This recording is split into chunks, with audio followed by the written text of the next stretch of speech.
Facebook YouTube ब्यान हेबारु नेपाल रे हंगामा 9 जनकर मृत्यु। आसंतु जानिबा एहार सर्विसेस खबर विषय रे।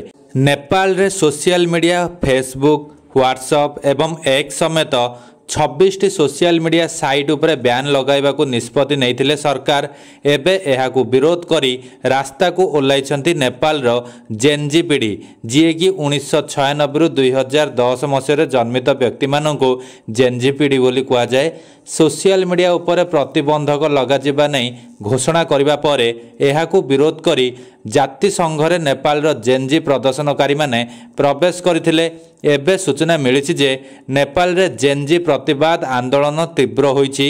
प्रदर्शनकारी माने निषिद्ध अंचल गुड़िकरे आक्रमण करने सह संसद निकट रे निया लगाइछंती एवं सुरक्षा बाहिनी सहित संघर्ष करिछंती। सारा देश रे अशांति व्यापीबा परे सरकार सेना मुतयन करी कर्फ्यू जारी करिथिबा जणा पड़िछि। परिस्थितिर मुकाबिला पई एक जरूरीकालीन बैठक सरकार डकाइथिबा सूचना मिलिछि। ए पर्यंत एही आंदोलन रे 9 जनकर मृत्यु होइतिबा नै सूचना मिलिछि। उल्लेखयोग्य गत गुरुवार अनुष्ठित बैठक रे जोगाजोग एवं सूचना प्रजुक्ति मंत्री मंत्रालय अधिकारी, नेपाल टेलीकम्युनिकेशन कर्तृपक्षों प्रतिनिधि, टेलीकॉम ऑपरेटर एवं इंटरनेट सेवा प्रदानकारी माने उपस्थित थिले।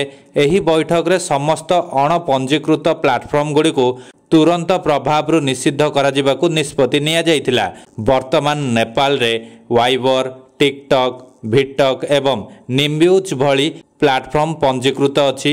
अन्यपटे फेसबुक, व्हाट्सएप एवं एक्स भली लोकप्रिय प्लाटफर्म ए पर्यंत पंजीकरण करि नाहंती।